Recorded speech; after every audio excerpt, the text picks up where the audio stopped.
எல்லாருக்கும் வணக்கம். இன்னைக்கு நாம ஒருத்தர் உங்களுக்கு துரோகம் பண்ண போறாங்க அப்படிங்கறத குறிக்கும் 10 அறிகுறிகளை பத்தி பார்க்க போறோம். சரி, வாங்க ஆரம்பிக்கலாம். முதல் அறிகுறி, உங்களை விட்டு விலகி போறது. ஒருத்தர் உங்களை ஏமாத்த போறாங்கன்னு எப்படி தெரிஞ்சுக்கிறது? நம்ப முடியாத சில பேர் அவங்க நண்பர்களை விட்டு உடல் அளவிலும் மனசளவிலும் கொஞ்சம் தள்ளியே இருப்பாங்க. ஏன்னா அவங்க உங்களுக்கு துரோகம் பண்ண தயாராகிறாங்கன்னு அர்த்தம். நம்பிக்கை இல்லாத ஒருத்தர் தாங்கள் சொல்ல போற பொய்களை ரொம்ப தூரத்துல இருந்தே திட்டம் போட்டுடுவாங்க. அவங்களுக்கு அது திடீர்னு நடக்கிற ஆச்சரியமான விஷயமா தெரியாது.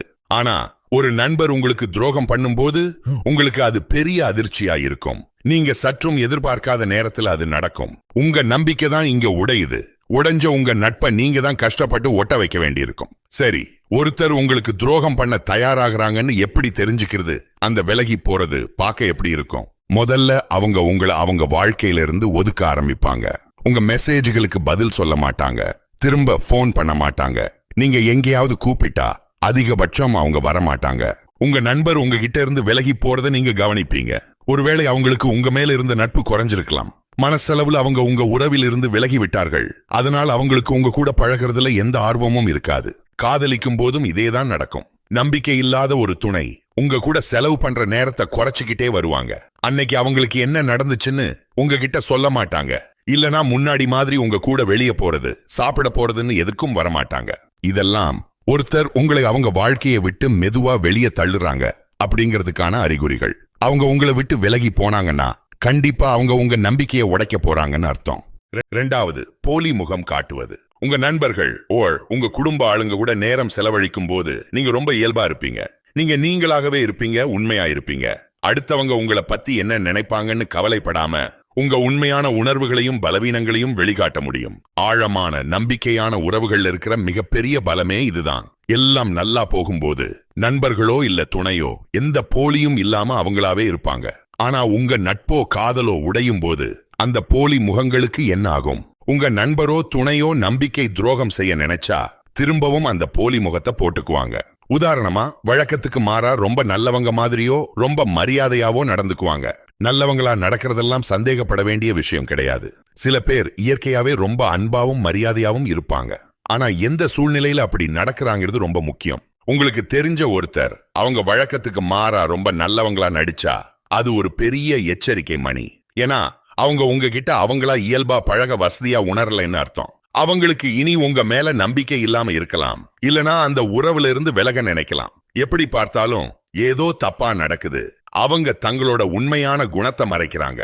இன்னும் மோசமான நிலைமையில சில பேர் உங்களை ஏமாத்தவோ தங்களுக்கு சாதகமா பயன்படுத்திக்கவோ அந்த போலி முகத்தை மாட்டிக்குவாங்க. உங்களை பத்தி அவங்க நினைப்ப மாத்தணும்னு கூட ரொம்ப அதிகமா மரியாதை கொடுப்பாங்க. தங்களோட குறைகளையும் பலவீனங்களையும் மறைச்சிட்டு தங்களை ஒரு உத்தமர் மாதிரி உங்ககிட்ட காட்டுவாங்க. அதனால உங்க வாழ்க்கையில சந்தேகப்படுற அளவுக்கு ரொம்ப நல்லவங்களா நடக்கிறவங்கள பார்த்து கவனமா இருங்க. அவங்க ஒரு போலி முகத்தோடு இருக்காங்கன்னா அதுக்கு கண்டிப்பா ஒரு காரணம் இருக்கும். மூணாவது, காது கொடுத்து கேட்காமல் இருப்பது. ஒருத்தர் உங்களுக்கு துரோகம் பண்ண போறாங்கன்னா அவங்க நீங்க சொல்றத கேட்கறத நிறுத்திடுவாங்க. உங்க வாழ்க்கையில நடந்ததை பத்தி கேட்கறதோ நீங்க சொல்ற கதைகளை கேட்கறதோன்னு அவங்களுக்கு உங்க மேல எந்த அக்கறையும் இருக்காது. அதுக்கு பதிலா நீங்க பேச ஆரம்பிக்கும் போதே அவங்க கவனத்தை வேற எங்கேயோ திருப்புவாங்க. அவங்களுக்கு உங்க மேலையும் உங்க உறவு மேலையும் இருந்த ஈடுபாடு போயிடுச்சுன்னு அர்த்தம். நம்பிக்கையான ஒருத்தருக்கு ஈடுபாடு குறைந்தால் அவங்க நேராகவே நண்பர்களிடமோ துணையிடமோ பேசிட்டு அவங்க வழியில விலகி போயிடுவாங்க. ஆனா நம்பிக்கை இல்லாதவங்க அந்த உறவுலையே தேங்கி நிப்பாங்க. தங்களோட ஏதோ ஒரு பெரிய தேவையை நிறைவேற்றிக்க உங்களை பயன்படுத்திக்கலாம். இல்லனா உங்க நட்பை தங்களுக்கு சாதகமா பயன்படுத்திக்கலாம். அதனால உங்க நண்பர்களும் துணையும் நீங்க சொல்றதை எப்படி கேட்கறாங்கன்னு கவனிங்க. நீங்க பேசும்போது அவங்க ஆர்வமா இருக்காங்களா? நல்ல கேள்விகள் கேட்கறாங்களா? இல்ல அவங்க வாழ்க்கைக்கு தேவையானதை நீங்க சொல்லும் போது மட்டும் சுறுசுறுப்பா ஆகுறாங்களா? நம்பிக்கை இல்லாதவங்க பொதுவா ரொம்ப சுயநலவாதிகளா இருப்பாங்க. அவங்க வாழ்க்கைய பத்தி மட்டும்தான் கவலைப்படுவாங்க. நண்பர்கள் துணையோட தேவைகளை கண்டுக்கவே மாட்டாங்க. அதனால நீங்க சொல்றத ஒருத்தர் காதுல வாங்கிக்காம இருந்தா உஷாரா இருங்க. அந்த நபர் உங்களை தனக்கு சமமா மதிக்காம இருக்கலாம். இல்லனா அவங்கள பத்தி மட்டுமே அவங்க யோசிக்கலாம். எப்படி பார்த்தாலும் இப்படிப்பட்டவங்க உங்க நம்பிக்கையை உடைக்க அதிக வாய்ப்பு இருக்கு. நான்காவது, வேணும்னே உங்களை ஒதுக்கி வைப்பது. நம்பிக்கை இல்லாத நபர் வேணும்னே உங்களை ஒதுக்கி வைப்பாங்க. சரி, இப்போ உங்க நண்பர்கள் எல்லாரும் வார இறுதி நாட்கள்ல சேர்ந்து சாப்பிட போறாங்கன்னு வச்சுப்போம். நம்பிக்கை இல்லாத அந்த நண்பர் மத்தவங்க கிட்ட உங்களை கூப்பிடாமலேயே நீங்க ரொம்ப பிஸியா இருக்கீங்கன்னு சொல்லிடுவாங்க.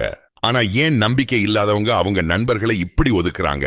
அவங்க உங்களை தனிமைப்படுத்த நினைக்கலாம். நீங்க இல்லாதப்ப அவங்க உங்க நண்பர்கள் கூட இன்னும் நெருக்கமாகி கடைசியா உங்களை அப்படியே கழட்டி விட்டுருவாங்க. உங்க நண்பர்களை உங்ககிட்ட இருந்து பிரிக்கிறது மூலமா அந்த நபர் தனக்கு ஆதரவா ஆட்களை சேர்க்க பாக்குறாங்க. மத்தவங்க உங்களை விட அவங்களுக்கு முக்கியத்துவம் கொடுக்கணும்னு நினைப்பாங்க.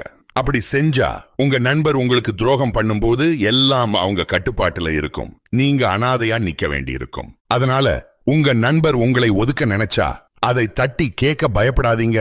உங்க நம்பிக்கை இல்லாத நண்பர் உங்களையும் உங்க மத்த நண்பர்களையும் மாத்தி மாத்தி ஏமாத்தலாம். ஆனா நீங்க ரொம்ப நாள் அமைதியா இருந்தா உங்க நண்பர்களுக்கே யார நம்புறதுன்னு தெரியாம போயிடும். 5வது, அதிகாரத்தை காட்டுவது. உங்களை ஒதுக்கி வைக்கிறது நம்பிக்கை இல்லாதவங்க உங்க மேலையும் உங்க உறவு மேலையும் அதிகாரம் செலுத்த பயன்படுத்துற ஒரு வழி. அவங்க எப்பவும் உறவுகள்ல ஆதிக்கம் செலுத்தவும் அவங்க கட்டுப்பாட்டுல வச்சுக்கவும் ஆசைப்படுவாங்க. ஆனா அதனால உங்களோட தன்னம்பிக்கையும் சந்தோஷமும் தான் பலியாகும். சரி, ஒரு உதாரணம் பார்ப்போம். சில நம்பிக்கை இல்லாதவங்க உங்களை நீங்களே சந்தேகப்படுற மாதிரி செஞ்சு அதிகாரத்தை கையில எடுப்பாங்க. இப்படி உங்களை ஏமாத்துற அந்த தந்திரத்துக்கு பேரு தான் கேஸ் லைட்டிங். இந்த கேஸ் லைட்டிங் பொய்யர்களும் ஏமாத்துறவங்களும் உங்களை குழப்பவும் உங்க மேலேயே உங்களுக்கு சந்தேகத்தை வர வைக்கவும் ரொம்ப அதிகமா பயன்படுத்துற ஒரு கருவி.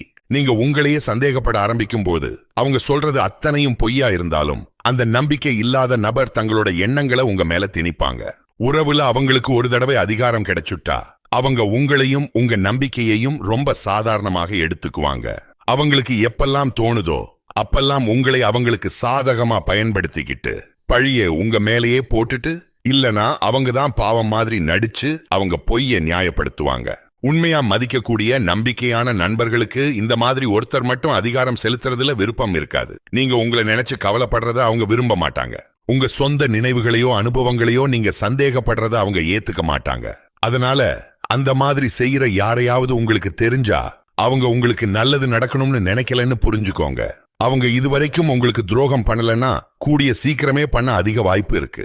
6வது, திருடன் மாதிரி நடந்து கொள்ளுது. அவங்க பலவீனமா உணரும் போது எப்படி நடந்து கொள்றாங்க? அவங்க உணர்வுகளை வெளிப்படுத்துறாங்களா?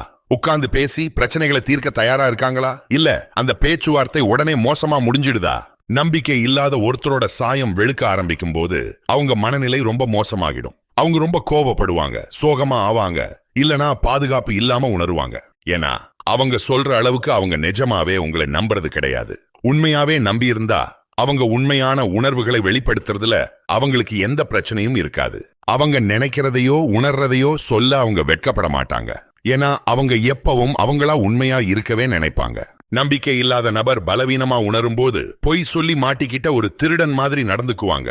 முன்னாடி சொன்னதை மாத்தி பேசி பதட்டப்படுவாங்க. அவங்களோட கோபத்தை எல்லாம் உங்க மேல காட்டுவாங்க.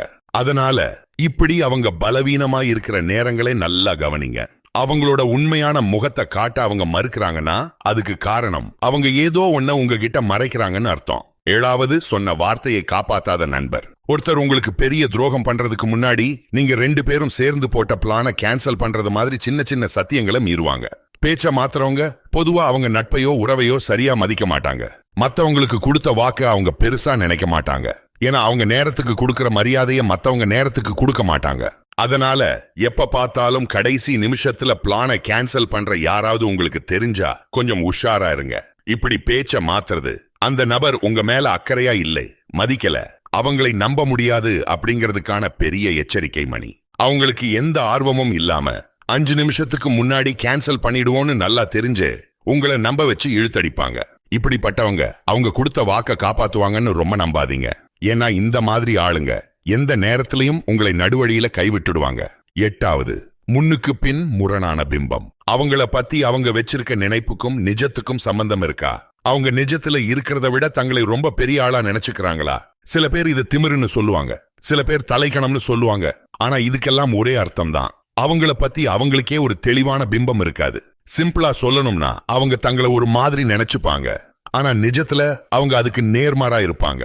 ஒருத்தர் தன்னை ரொம்ப அமைதியானவன், மரியாதையானவன் சொல்றதை நீங்க கேட்கலாம். ஆனா உங்களுக்கு தெரிஞ்ச ஆளுங்கள்லயே அவங்க தான் ரொம்ப சத்தம் போடுறவங்களா இருப்பாங்க. இல்லனா யாராவது தங்களை ரொம்ப புத்திசாலின்னு சொல்லிக்கலாம். ஆனா அது உண்மையிலிருந்து ரொம்ப தூரத்துல இருக்கிற விஷயம்னு உங்களுக்கு நல்லா தெரியும். அவங்களோட சுய பிம்பமே முன்னுக்கு பின் முரணா இருந்தா கொஞ்சம் ஜாக்கிரதையா இருங்க. தங்களை பத்தியே தப்பான நினைப்பு வச்சிருக்கிறவங்க தங்களோட நட்பு, காதல் மேலையும் தப்பான நினைப்பு தான் வச்சிருப்பாங்க. அவங்க எப்பவும் தங்களுக்கு சாதகமாவே யோசிக்கிறவங்களா இருந்தா அவங்க உங்களுக்கு துரோகம் பண்றத கூட ரொம்ப சுலபமா நியாயப்படுத்திடுவாங்க. 9வது, ரகசியங்களை வெளியே சொல்வது. இந்த நபர் உங்களோட ரகசியங்களை மத்தவங்க கிட்ட சொல்றாங்களா, இல்ல உங்க தனிப்பட்ட விஷயங்களை வெளியே கசிய விடுறாங்களா? கேட்கிறவங்க எல்லார்ட்டையும் உங்க வாழ்க்கைய பத்தி வதந்தி பரப்புறாங்களா? நம்பிக்கை இல்லாத ஆளுங்க உங்க ரகசியங்களை காப்பாத்த மாட்டாங்க. ஏன்னா அவங்க உங்க அந்தரங்கத்துக்கு எந்த மரியாதையும் கொடுக்க மாட்டாங்க. அதுக்கு பதிலா உங்க ரகசியங்களை சினிமா நடிகர்களோட கிசுகிசு மாதிரி நடத்துவாங்க. உங்களுக்கு பின்னாடி பேசுவாங்க. அவங்க வாழ்க்கையை சுவாரஸ்யமாக்க உங்க ரகசியங்களை பயன்படுத்துவாங்க. ஏன்? ஏன்னா உங்க தனிப்பட்ட விஷயங்களை வெளியே சொல்றது அவங்களுக்கு ஒரு அதிகாரத்தை கொடுக்குது. நம்பிக்கை இல்லாத ஒருத்தருக்கு உங்களை கிண்டல் பண்றதும் உங்க ரகசியங்களை வெளியே சொல்றதும் ஒரு வேடிக்கையான விஷயமா இருக்கலாம். அதனால எவ்வளவு பெரிய பாதிப்பு வரும்னு அவங்களுக்கு புரியாம இருக்கலாம். ஆனா கஷ்டமான விஷயம் என்னன்னா அதை பத்தி அவங்க கவலைப்படவும் மாட்டாங்க. 10வது, தங்களது தப்பை மற்றவர் மேல் திணிப்பது. உங்க நண்பர் எப்பவாவது அவங்களோட கோபத்தையோ உணர்ச்சிகளையோ உங்க மேல திணிச்சிருக்காங்களா?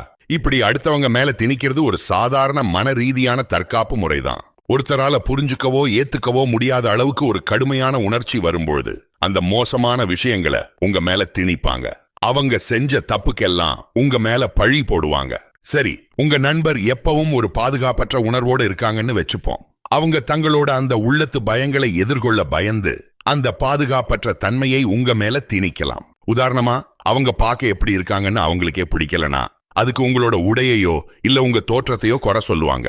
இப்படி தங்களோட உணர்ச்சிகளை மத்தவங்க மேல திணிக்கிறவங்க துரோகம் பண்ண அதிக வாய்ப்பு இருக்கு. ஏன்னா அவங்க உலகத்தை எப்பவும் ஒரு சார்பாதான் பார்ப்பாங்க, நடுநிலையா பார்க்க மாட்டாங்க. அவங்க எப்படி உணர்றாங்கன்னு புரிஞ்சுக்க கூடிய அளவுக்கு அவங்களுக்கு மனப்பக்குவம் இல்லாம இருக்கலாம். இல்லனா அவங்க உணர்வுகளை வெளியே சொல்ல முடியாத அளவுக்கு மறுக்கிற மனநிலையில ரொம்ப ஆழமா இருக்கலாம். எப்படி பார்த்தாலும் அவங்க தங்களை தற்காத்துக்க நிக்கும்போது நீங்க தான் கஷ்டப்பட வேண்டியிருக்கும். இது ஒரு ஆரோக்கியம் இல்லாத நட்பை உருவாக்கும். இந்த வீடியோ பார்த்ததுக்கு ரொம்ப நன்றி. மறக்காம சப்ஸ்கிரைப் பண்ணிடுங்க. ஏன்னா இன்னும் நிறைய சூப்பரான வீடியோக்கள் உங்களுக்காக காத்துக்கிட்டே இருக்கு. இந்த வீடியோ உங்களுக்கு பிடிச்சிருந்தா நான் இனி உஷாரா இருப்பேன் அப்படின்னு கமெண்ட் பண்ணுங்க.